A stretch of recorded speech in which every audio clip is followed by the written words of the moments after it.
ပါအခုဗီဒီယိုမှာတော့ Grade 11 Biology Chapter 2မှာပါဝင်တဲ့ဒီ enzyme ရဲ့အကြောင်းကိုပြပြသူရေးသမှာဖြစ်ပါတယ်နော် enzyme ဆိုတာကတဲ့ biological catalyst ဆိုတာကဓာတ်ကူပစ္စည်း biological catalyst လို့ပြောတဲ့အတွက်ဇီဝဓာတ်ကူပစ္စည်းတနည်းအားဖြင့်သက်ရှိတွေမှာတွေ့ရတဲ့ဓာတ်ကူပစ္စည်းဖြစ်တယ်ပေါ့နော်ဒီ enzyme တွေကိုများသောအားဖြင့် protein တွေနဲ့ဖွဲ့စည်းထားလေးရှိတယ်ဒါပေမဲ့ protein မဟုတ်တဲ့ enzyme တွေလည်းရှိတယ်ပေါ့နော်ဥပမာဖြစ်ပြောမယ်ဆိုလို့ရှိရင်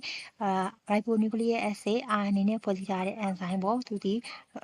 ribosome ထဲမှာရှိတယ်အဲ့ဒီ enzyme ကိုတို့က ribozyme လို့ခေါ်တယ်ဒါဆိုလို့ရှိရင်enzyme တွေများသောအားဖြင့် protein နဲ့ဖွဲ့စည်းလေးရှိတယ်ဒါပေမဲ့ protein မဟုတ်တဲ့ enzyme တွေလည်းရှိတယ်ဒါဆို protein ရဲ့လုပ်ငန်းတောင်ကဘာလဲဆိုလို့ရှိရင် speed up ဆိုတာမြန်အောင်လုပ်ပေးတာဘာလို့မြန်အောင်လုပ်ပေးမှာလဲ metabolic reaction ဆိုတဲ့ဇီ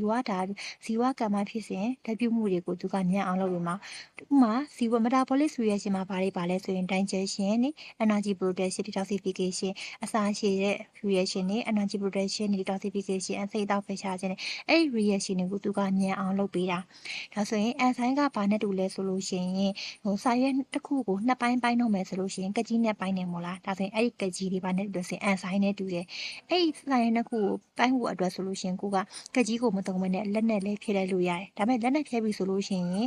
အချိန်ပိုးကုန်မယ်ဒီပိုင်းလိုက်တဲ့အခါမှာဆိုလို့ရှိရင်အဲ့စာရွက်နှစ်ခုကြီးမညီတာမျိုးမတည်မသက်ဖြစ်တာမျိုးတွေ့ရတယ်ပေါ့နော်ဒါပေမဲ့ကိုက enzyme ကိုကသာအဲ့ကကြီးကိုသုံးလိုက်မယ်ဆိုလို့ရှိရင်ပို့ပြီးတော့လည်းမြန်ဆန်သွားမယ်ပို့ပြီးတော့လည်းတိကျသွားမယ်အဲ့လိုမျိုးပဲ enzyme ဒီ reaction ကိုပို့ပြီးတော့လွယ်ကူမြန်ဆန်အောင်ပြုလုပ်ပေးတာကိုတို့ကenzyme ပေါ့နော်သူရဲ့ enzyme ဒီ speed up ဆိုတာမြန်အောင်လုပ်ပေးတယ် metabolic reaction ကိုမြန်အောင်လုပ်ပေးတယ်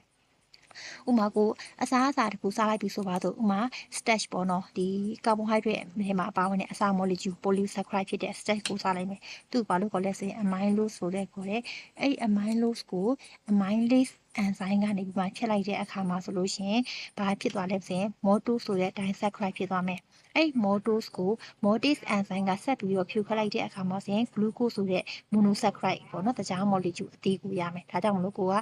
အစားတစ်ခုကိုစားလိုက်တယ်ပါးစပ်ထဲရောက်တဲ့အခါမှာခဏလေးကြာတဲ့အခါမှာဆိုရင်ရှိုးတဲ့အရာကိုခံစားရတယ်ဘာလို့လဲဆိုရင်ကိုယ့်ရဲ့ဒီ saliva ဆိုတဲ့တတွေးထဲမှာရှိတဲ့ဒီ amylase enzyme ကဒီ starch ကိုရှေ့ပစ်လိုက်တဲ့အခါမှာဒီနောက်ဆုံး glucose အထင်စီရောက်သွားတဲ့အတွက်ကြောင့်မလို့ကိုကရှိုးတဲ့အရာကိုခံစားရခြင်းဖြစ်တယ်ပေါ့နော်ဒါဆိုဒီပါကြည့်မယ်ဆိုလို့ရှိရင် amylose enzyme ကိုရှေ့ပြမဲ့ enzyme ဒီ amylase maltose ကိုရှေ့ပြမဲ့ enzyme ဒီ maltase ဒါဆိုနောက်ဆုံးမှာ ASC လေးနဲ့ဆုံးလေးရှိရပေါ့နော်သူဖြည့်ဖြစ်မဲ့ဒီအရာပေါ့နော်အဲ့ဒီအရာရဲ့နောက်မှာ ASC လေးပေါင်းလိုက်တာပေါ့နော်ဒါဆိုရင်များသောအားဖြင့် enzyme တွေဒီ ASC နဲ့ဆုံးလေးရှိရဥပမာပြပြမယ်ဆိုရင် lipid ကိုရှေ့ပြမဲ့ enzyme ဒီ lipase protein ကိုရှေ့ပြမဲ့ enzyme ဒီ protease sucrose ကိုရှေ့ပြမဲ့ enzyme ဒီ sucrase နဲ့ lactose ကိုရှေ့ပြမဲ့ enzyme ဒီ lactase ဆိုပြီးတော့ဒီ ASC လေးနဲ့ဆုံးနေပေါ့နော်ဒါပေမဲ့ရှင်းချက်အနေနဲ့ဒီ peptin တို့ trypsin တို့ pepsin တို့မှာဆိုလို့ရှိရင်တော့ ASC နဲ့မဆုံးဘူးပေါ့နော်ဒါကဘာလို့လဲဆိုလို့ရှိရင်ဒီလိုမျိုး ASC နဲ့ဆုံးနေဆိုတဲ့ဒီအမည်ပေးတဲ့စနစ်ပေါ့နော်သူကကျတော့1955ခုနှစ်နောက်ပိုင်းကျတော့မှပေါ်ပေါက်ခဲ့တာပေါ့နော်ဒါဆိုအဲ့ရှေ့မှာတွေ့ခဲ့တဲ့ဒီ online တွေကိုကျတော့ဒီလိုမျိုးပဲမူလနာမည်အတိုင်းပဲထားလိုက်တယ်မပြောင်းလဲပဲနဲ့ထားလိုက်တဲ့အတွက်ကြောင့်မလို့သူကရှင်းချက်အနေနဲ့ ASC နဲ့မဆုံးတာဖြစ်တယ်ပေါ့နော်ဒီပုံလေးမှာဆိုလို့ရှိရင်ဒီမှာ carbohydrate တွေကိုရှေ့ပြဖို့အတွက်ဘာ enzyme တွေလို့မလဲခုနပြောခဲ့တဲ့ amylase လို့မယ် sucrase isomaltase maltase lactase စတဲ့ enzyme တွေကနေရှေ့ပြလိုက်တဲ့အခါမှာနောက်ဆုံးဘယ်အဆင့်ရောက်သွားမလဲ monosaccharide တခြား molecule အသေးအထိသူကရောက်သွားပဲဒီ proteins တွေကိုလည်းပဲသူ့ရဲ့ protein နဲ့ဆိုင်တဲ့သူ့ရဲ့ enzyme တွေဖြစ်တဲ့ pepsin တို့ trypsin တို့ peptidase ပေါ့နော် protein ဆိုတာကသူက amino acid လေးတွေကို peptide ပုံနေနဲ့ရှိတ်ထားတဲ့ စက်တန်းရှိပေါ့နော်ဒါဆိုရင်သူ polypeptide လို့လည်းခေါ်တယ်ပေါ့နော်အဲ့ဒီမျိုးတို့ရှေ့ပြတဲ့ enzyme မို့လို့ peptide တွေကိုရှေ့ပြတာမှာ peptidase enzyme ပေါ့နော်အဲ့လိုမျိုး enzyme တွေကရှေ့ပြလိုက်တဲ့အခါမှာနောက်ဆုံး amino acid တစ်ခုချင်းစီဖြစ်ကွဲသွားတယ်နောက်ခုဒီ lipid ပေါ့နော်ဒီ amino fats တို့ပါနဲ့ lipid ကိုသူကဖြုတ်ခွဲဖို့အတွက်ဆိုလို့ရှိရင် lipase enzyme နဲ့ဖြုတ်ခွဲမယ်နောက်ဆုံးမှာ fatty acid ဖြစ်တစ်ခုချင်းစီဖြစ်ကွဲထွက်သွားမယ်ဆက်လက်ပြီးတော့ဒီပုံနေထဲမှာပါတဲ့စာကြောင်းလေးပေါ့နော် enzyme တွေကတဲ့ mostly protein များသောအားဖြင့်သူတို့တွေက proteins တွေပဲဖြစ်ကြတယ်ပြီးရင် which are able to as သူတို့တွေကလှုပ်ဆောင်နိုင်တယ်ဘာဖြစ်လဲ as catalyst ဓာတ်ကူပစ္စည်းတွေအဖြစ်လှုပ်ဆောင်နိုင်တယ်ပြန်မှာလဲ inbound chemical reaction ဆိုတဲ့ဇီဝဓာတုဖြစ်ပြီးဓာတ်ပြုမှုတွေမှာဆိုလို့ရှိရင်သူတို့တွေကဓာတ်ကူပစ္စည်းအဖြစ်ပြုလုပ်ဆောင်နိုင်တဲ့ proteins တွေပဲဖြစ်ကြပါတယ်တဲ့ဒီ enzyme တွေက enzyme တွေ can speak ကမြန်အောင်လုပ်ပေးနိုင်တယ်။ဒါမှမဟုတ် increase တိုးအောင်လုပ်ပေးနိုင်တယ်။ဘာလို့လဲ the rate of the metabolic reaction ဆိုတဲ့ဇီဝကမ္မဒီတပြုမှုတွေကိုပို့ပြီးတော့မြန်အောင်သူတို့တွေကပြုလုပ်ပေးနိုင်ပါတယ်တဲ့။ enzyme တွေကခုနလိုပဲကကြီးလိုပဲပေါ့နော်သူတို့ကကုံသွားမျိုးမရှိဘူး။မူလအတိုင်းပဲကျန်ရှိတယ်။ဒါကြောင့်မို့လို့ enzyme တွေက remain unchanged မပြောင်းလဲပဲနဲ့ကျန်ရှိတယ် after the reaction ဖြစ်ပြီးတဲ့နောက်မှာသူတို့ကမူလအတိုင်းပဲကျန်ရှိနေပါတယ်တဲ့။ဒါကြောင့်မို့လို့ therefore one enzyme molecule စလုံးဒီ can catalyze တက်ခုမှုပြုနိုင်တဲ့ the same reaction ဒီတက်ပြုမှုအမျိုးအစားတစ်မျိုးတည်းကိုပဲ manager အချိန်ပေါင်းများစွာသူကလှုပ်ဆောင်နိုင်ပါတယ်တဲ့ many enzyme names များစွာသော enzyme တွေရဲ့နာမည်က s ဆုံးသက်တဲ့ in AES နဲ့ဆုံးတယ်ပေါ့နော် for example ဥပမာပြပြောမယ်ဆိုရင် amylase ရှိမယ် lipase ရှိမယ် protease ရှိမယ်ဒါကပုံနေထဲမှာပါတဲ့ပုံလေးပေါ့နော်ဒီမှာဆိုခုနပြောခဲ့တဲ့ carbohydrate မှာပါဝင်တဲ့ starch amylose ပေါ့နော် amylose လို့လည်းခေါ်တယ်သူဒီအစာ molecule အကြီး polysaccharide သူ့ကိုရှေ့ဖြတ်ဖို့အတွက်ဆိုရင် amylase enzyme နဲ့ရှေ့ပြလိုက်တယ်အဲ့ဒီခါမှာ maltose ဖြစ်သွားမယ်ဒါဆို disaccharide ပေါ့နော်အစာ molecule disaccharide ဖြစ်သွားမယ်အဲ့ကနေပြီးမှ maltose ကိုတဲ့ maltase enzyme နဲ့ဆက်ပြီးရှေ့ပြလိုက်တဲ့အခါမှာဆိုရင် monosaccharide လေးသူကျတော့ glucose လို့ခေါ်မယ်ပေါ့နော်အဲ့လိုမျိုးရှေ့ဖြတ်တယ်နောက်ဆိုဒီ protein တွေကိုရှေ့ဖြတ်တဲ့အခါမှာပြောတော့ဒါဒီ protein amino acid စတန်ရှည် polypeptide ကြီးပေါ့နော်သူ့ကိုကျတော့ protease enzyme နဲ့ရှင်းပြလိုက်တဲ့အခါမှာနောက်ဆုံးဘာဖြစ်သွားမလဲဆိုရင် amino acid ဆိုတဲ့လုံးချင်းစီအဖြစ်ပြောင်းလဲသွားမယ်ပြိုကွဲသွားမယ်ဒီ lipid မှာဆိုလို့ရှိရင် glycerol ရဲ့ fatty acid 3ခုရဲ့ပေါ့နော်အဲ့လိုမျိုးဖွဲ့စည်းထားတယ်အဲ့ဒါကို lipid enzyme နဲ့ရှင်းပြလိုက်တဲ့အခါမှာနောက်ဆုံးမှာ glycerol ကတက်တက် fatty acid တွေကတက်တက်ပြိုကွဲသွားမယ်ပေါ့နော်ဒါကတော့ enzyme မျိုးစားတွေဒီမှာ enzyme တွေကိုတဲ့ enzyme တွေရဲ့မျက်နှာပြင်မှာဆိုလို့ရှိရင် active site လို့ခေါ်တဲ့နေရာလေးပေါ့နော် active site ဆိုတာကဓာတ်ပြုမှုဖြစ်တဲ့နေရာအဲ့ဓာတ်ပြုမှုဖြစ်တဲ့နေရာကိုတဲ့ဒီ substrate လေးကလာပြီးတော့ပေါင်းစပ်မယ်ပေါ့နော်ဒါဒီ substrate ဒီမှာဒီ enzyme ဒီ amylase enzyme ဖြစ်မယ်ဆိုရင်လာတဲ့ substrate ဒီ amylose ဖြစ်မယ်ဒီ enzyme ဒီ lipase enzyme ဆိုရင်လာတဲ့ substrate ဒီ lipase ဖြစ်မယ်ဒီ enzyme ဒီ sucrase enzyme ဆိုလို့ရှိရင်လာတဲ့ substrate ဒီ sucrose ဖြစ်မယ်အဲ့လိုမျိုး substrate ကလာပြီးတော့ပေါင်းတဲ့အခါမှာ enzyme substrate complex လေးဖြစ်သွားမယ်အဲ့ကနေပြီးတော့မှ product အနေနဲ့ပြန်ပြီးတော့ဒီ sucrase ဆိုလို့ရှိရင်ထပ်ပြီးတော့ပြိုကွဲသွားမယ်ဒါဆိုလို့ရှိရင် enzyme ကမူလအတိုင်းပြောင်းလဲပေးနေကျန်ရှိနေပေါ့နော်ဒါလေးကိုဒီမှာရေးထားတဲ့ a small area မျက်နှာပြင်သေးသေးလေးပေါ့နော် on the surface of an enzyme ရဲ့မျက်နှာပြင်မှာရှိတဲ့ဒီ area သေးသေးလေးအဲ့ဒါလေးကိုဘာလို့ခေါ်လဲဆိုရင် is called the active siteတနည်းအားဖြင့်တက်ပြုမှုဖြစ်တဲ့နေရာလို့ခေါ်တယ် in which အဲ့ဒီနေရာမှာတဲ့ specific substrate သူနဲ့သက်ဆိုင်တဲ့ substrate ဒီခံပိုင်းလာပြီးတော့ပေါင်းစပ်နိုင်တယ်သူဒီ amylase ဆိုရင် amino ဖြစ်ရမယ် sucrase ဆိုရင် sucrose ဖြစ်ရမယ်အရှားဟာလာလို့မရဘူးပေါ့နော်ထို့နောက်မှာတဲ့ enzyme substrate complex ဒီ enzyme နဲ့ substrate ပေါင်းစပ်ထားတဲ့ complex လေးဒီ is form ဖြစ်ပေါ်လာမယ်ပြီးတော့ product ဆိုတဲ့ဒီထုံးက product တွေက produce ထုတ်ပေးနိုင်မယ်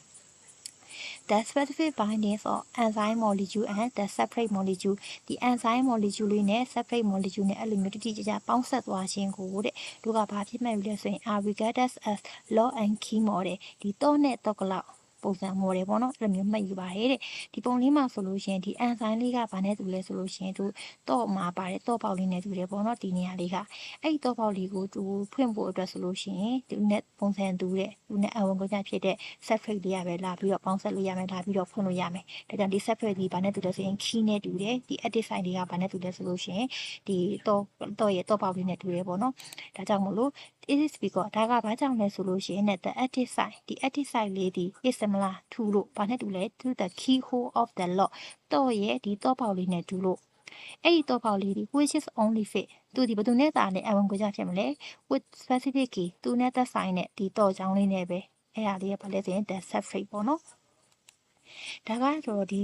ပုံတွေထဲမှာဆိုလို့ရှိရင်တော့ဒီ lock and key model ကိုပဲပြပြထားရပါတော့ဒီနေ့ခေတ်မှာဆိုလို့ရှိရင်ဒီ lock and key model ဆိုတာထက်ဒီ induce model ကိုပို့ပြီးတော့လက်ခံလာကြတယ်ဒီ lock and key နဲ့ induce နဲ့ပေါက်ခွာလဲဆိုလို့ရှိရင်ဒီ lock and key မှာဆိုလို့ရှိရင် enzyme ဒီ substrate ရဲ့ပုံစံအတိုင်းအတိအကျရှိနေမယ် enzyme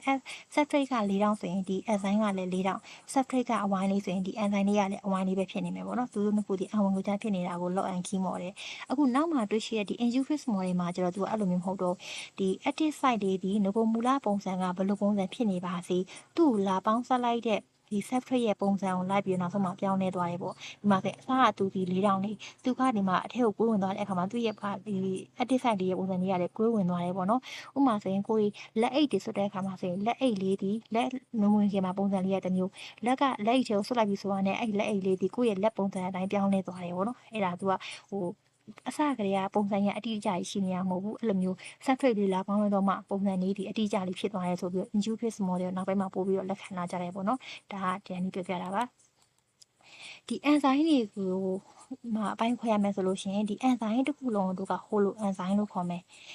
ရှေ့မှာပြောခဲ့တာက enzyme ဆိုတာက protein နဲ့ပြုလုပ်ထားတယ်လို့ပြောခဲ့တာပေါ့နော်ဒီမှာဆို enzyme မှာ protein နဲ့ပြုလုပ်ထားတဲ့အပိုင်းပါတယ်လို့ protein မဟုတ်တဲ့အပိုင်းတွေပါတယ်ဒီအပြာရောင်လေးရှင်းထားတဲ့အပိုင်းလေးကျွန်တော်ပြောပါလဲဆိုရင် protein နဲ့ပြုလုပ်ထားတဲ့အပိုင်းသူ့ကျတော့သူက apo enzyme လို့ခေါ်မယ်ဒါဆိုရင်ဒါပထမတစ်ပိုင်းပေါ့နော်ဒုတိယတစ်ပိုင်းကတော့ဒီတစ်ပိုင်းဒီနှစ်ခုပေါ့နော်ဒီနှစ်ခုကျတော့သူကကျတော့ဒီ protein မဟုတ်တဲ့အပိုင်းပေါ့နော် protein မဟုတ်တဲ့အပိုင်းသူ့ကိုသူကဘာလို့ခေါ်လဲဆိုရင် cofactor လို့ခေါ်တယ်ဘာလို့ခေါ်လဲဆိုရင် cofactor cofactor အောင်မှဒီမှာသူကနှစ်ခုထပ်ခွဲသေးတယ် inorganic cofactor နဲ့ organic cofactor ဒါဆို inorganic ဆိုတာကတက်ရှိမဟုတ်တဲ့ cofactor တက်ရှိပစ္စည်းမဟုတ်တဲ့ cofactor ပေါ့နော်ဒီ organic cofactor ဆိုတာတက်ရှိပစ္စည်းနဲ့ပြုလုပ်ထားတဲ့ cofactor ပေါ့သူဒီဘာလို့ခေါ်လဲဆိုရင် coenzyme လို့ခေါ်တယ်organic cofactor ကို coenzyme လို့ခေါ်တယ်။သူဒီများသောအားဖြင့်ဗီတာမင် B အုပ်စုတွေနဲ့ပြုလုပ်ထားတယ်။ဒီ inorganic cofactor ကတက်ချိပစ္စည်းမဟုတ်တဲ့အတွက်ကြောင့်သူက metallic ပေါ့နော် metallic ion သတ္တု ion တွေနဲ့ဖွဲ့စည်းထားလေးရှိတယ်။ဥပမာဆိုလို့ရှိရင် magnesium ions တို့ပြီးလို့ရှိရင် calcium ions တို့အဲ့လိုမျိုး ion တွေနဲ့ဖွဲ့စည်းထားလေးရှိတယ်။ဒီမှာဆိုရင်the cofactor ဆိုတာဘာလဲ is a non protein chemical compound protein မဟုတ်တဲ့ chemical compound လည်းဖြစ်နိုင်တယ်လို့ metallic ion ဆိုတဲ့ဒီသတ္တု ion လည်းဖြစ်နိုင်ပါတယ်ဒီcofactor ဆိုတာဒီအပိုင်းလေးကအဲ့ cofactor ကဘာလုပ်လဲ that acid ကူညီပေးတယ် in an enzyme activity enzyme ရဲ့လှုပ်ဆောင်မှု acid catalyst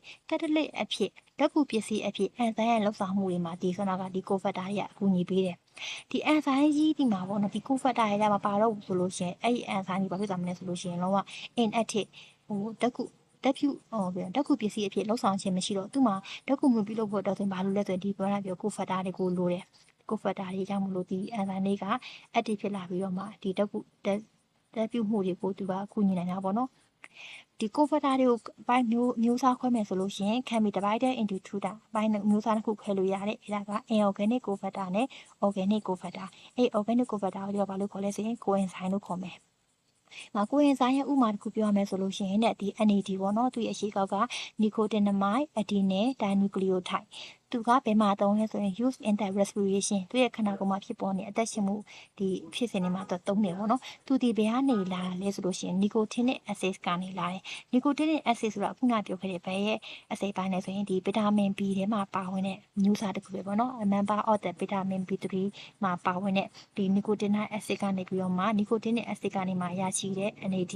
nicotinamide adenine dinucleotide အဲ့ဒါဒီပါလဲဆိုရင် coenzyme ပဲဖြစ်တယ်ပေါ့နော်ဒီပုံလေးမှာဆိုလို့ရှိရင်ဒါကခုနက protein နဲ့ပြုလုပ်ထားတဲ့အပိုင်းသူ apo enzyme လို့ခေါ်မယ်သူဒီ protein portion သူဒီပါလဲဆိုရင်ဒီမှာcofactor လာမရှိဘူးဆိုရင်သူဒီ inactive သူဒီတက်ကြောင်မှုရှိဘူးเนาะတက်ကူမပြုလို့နိုင်ဘူးအဲ့မှာသူ့မှာဗာလေးလို့လဲဆိုရင်ဒီဆိုတာ cofactor လို့ရယ် cofactor ဆိုတာက non protein portion protein မဟုတ်တဲ့အပိုင်းသူဘာလို့ခေါ်လဲဆိုရင်ခုနက active ဖြစ်အောင်ပြုလုပ်ပေးတဲ့အရာလေးမို့သူ activator လို့ခေါ်တယ်သူတို့ခုပေါင်းဆက်သွားပြီဆိုတဲ့အခါကျတော့သူဘာလို့ခေါ်လဲဆိုရင် holo enzyme whole enzyme ဒါဆိုရင်သူတို့ပေါင်းဆက်လိုက်ပြီးတဲ့မှာဒီရဲ့ enzyme ကြီးဒီ active ဖြစ်သွားပြီပေါ့เนาะဒါဆိုရင်သက်ဆိုင်ရာ substrate တွေလာပေါင်းတဲ့အခါမှာသူဒီတက်ကူမှုကိုပြုလုပ်နိုင်တယ်တဲ့ဒီနေ့သင်ခန်းစာလေးကဒီလောက်ပါပဲပေါ့နော်နောက်ပိုင်းလေးလည်းဆက်လက်ပြီးတော့ကြည့်ရှုပေးပါအောင်ကျေးဇူးတင်ပါတယ်